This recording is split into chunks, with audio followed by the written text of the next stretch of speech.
Bubble Busters! My name is Helen, and I live with my husband Alan, his mother, and our daughter Mia. Alan's mother is a divorcee, and she didn't want to live by herself, which is why she is currently living with us. But the bad thing about this for me is that my mother-in-law is one stubborn and mean lady to live with. I couldn't believe that she had the audacity to boss me around when we were kind enough to let her live with us. One day, I had prepared lunch for her and my family.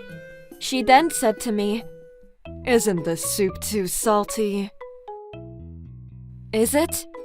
I tried not to put too much salt in the soup to make it healthier for you to eat. You care about my health. Don't treat me like an old person. Do you feel good about yourself by pretending to do nice things for me? It's an insult for me to be treated this way. I don't understand why you'd feel that way. If the soup is salty, I can dilute it with some hot water. That will ruin the taste. Don't try to cover up your lack of cooking skills by pretending that you're doing this for me. That's not my intention at all. Alright, I won't add anything else to the soup then. But then it's too salty. I don't want to get sick by eating too much salt. You want me to get sick so that you won't have to live with me anymore. I'm going to swell up from eating too much salt and have high blood pressure. I don't understand what you want me to do here. I'm your mother-in-law. You should think about what would make me happy. I didn't understand why I would need to do that. I was doing enough by letting her live with us. Just because I'm your daughter-in-law doesn't mean that you could boss me around. Are you talking back to me? I can't believe this. I'm going to order myself some pizza. I think that would be more unhealthy with lots of salt, oil, and sugar. I don't care about what you think. I'm going to enjoy the pizza in my room. Fine. Have it your way. So, my mother-in-law didn't eat the lunch that I had prepared for her, and locked herself up in her room to eat pizza. This is how it always was. Alan's mother would get upset with me if things didn't go her way. She blamed everything on me.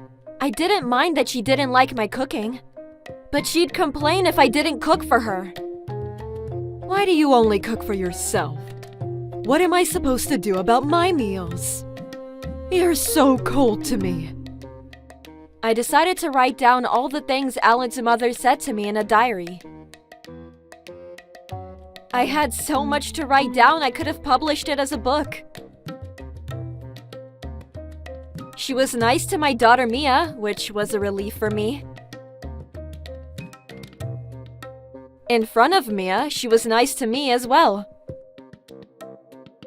You're such a smart girl, Mia. Yeah, I love reading. I wonder where you got your intelligence from.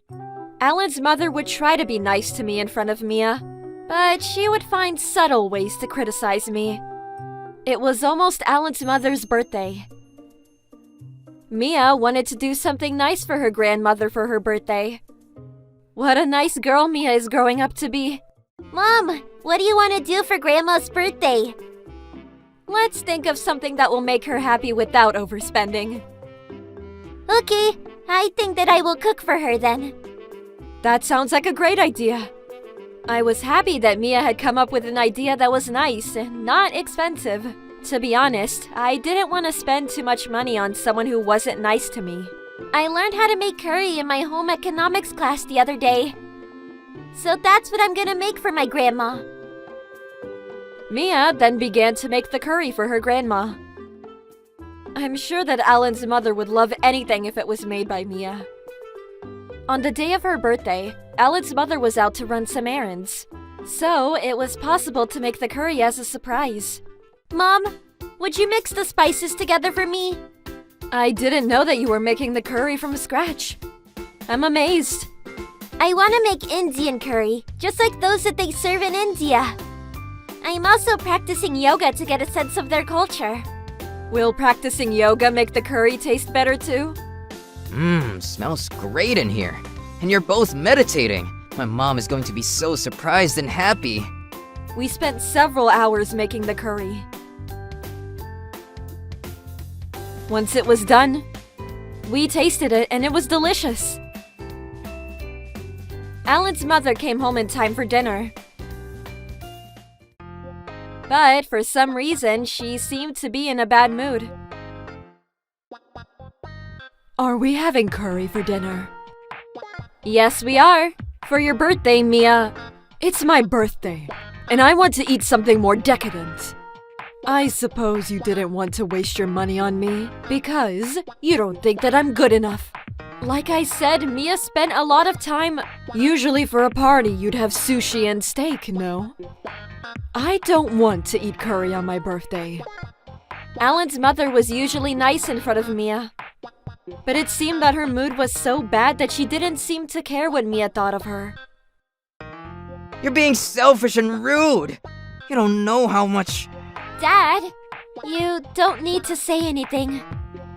Mia was taken aback by her grandmother's reaction that she couldn't say that she was the one that had made the curry. I felt so bad for her and was very angry with Alan's mother for her reaction. You don't need to eat dinner with us then. Why don't you go eat sushi or steak somewhere on your own? So you're just gonna kick me out of the house on my birthday? You're so cruel. Fine, I'll eat the curry. Are you happy now? She then quickly slurps the curry on the spot without even sitting down. This is disgusting! I can't believe that you made me eat this garbage! And she poured a glass of water onto the plate of curry. I was furious. Mia had spent so much time making it. I won't forgive her. Troublebusters!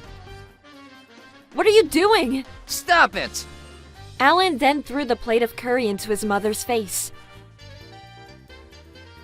I've had enough of your bullshit! This is the curry that Mia made for your birthday, and you just ruined it!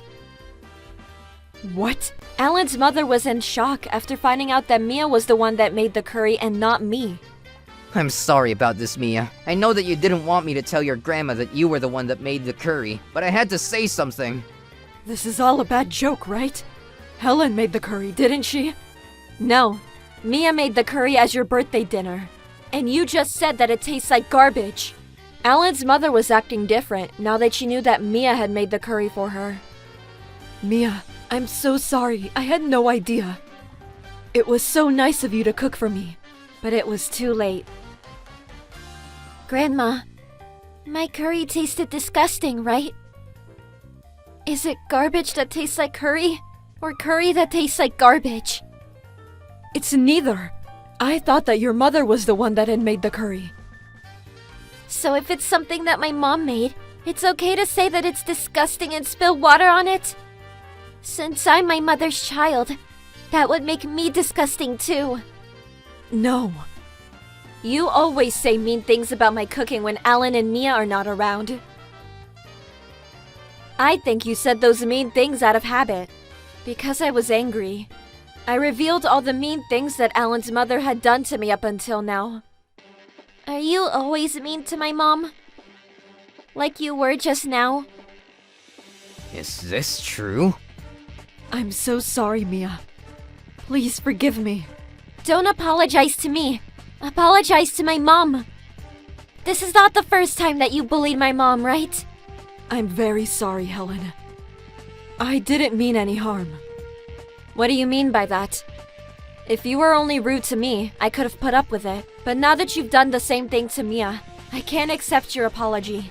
We can't live with you anymore. I want you to pack up your things and go. I can't live on my own. I'll be all alone. I'm sure that there are some retirement homes that you could consider. If you live on your own, you can eat whatever you want. Please, forgive me. Alan's mother cried and tried to get us to forgive her. But none of us were going to. After seeing what kind of person that she really was, Alan and Mia had no compassion for her.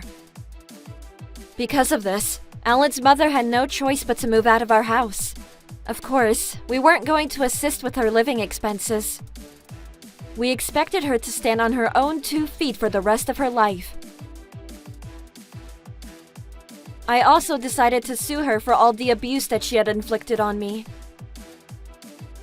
I submitted the diary that I had been keeping as evidence. I didn't expect my diary to come in handy like it did. Because of my diary, I was able to get Alan's mother to agree to pay me some money for the emotional damages caused. Things were tough now for Alan's mother. She had to pay for all her living expenses on her own, and also pay me some money on top of that. The other day, Mia and I were out for a walk. I then saw Alan's mother walk out of a rundown building. Isn't that Grandma? She looks older than I remember her to be. As Mia said, Alan's mother looked older, and she was thin and pale. And I can't believe that she lives in that old building. We decided to follow her to see where she was headed. Seeing how much weight she had lost, it seemed that Alan's mother was having difficulty affording groceries. If Grandma had been nicer to you, she wouldn't be in the situation that she currently is in. Mia, let's get going. Okay. Alan's mother continued to live on her own and in deprivation. If she hadn't been so immature and selfish, we could have still been living together. As for us, we were living happily, just the three of us.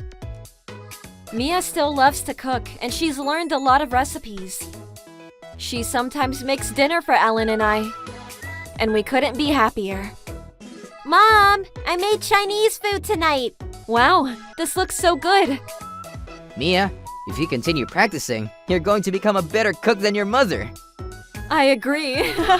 Mia, can you cook for us again sometime soon? Okay.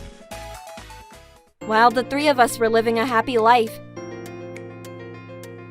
Alan's mother was all alone and lost everything that was important to her. I hope she understands why she ended up this way. I feel sorry for the fact that she has to live under such severe conditions. But she is an adult, and she needs to take responsibility for her actions.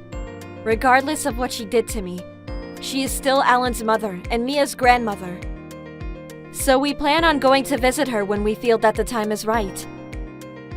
Trouble Busters!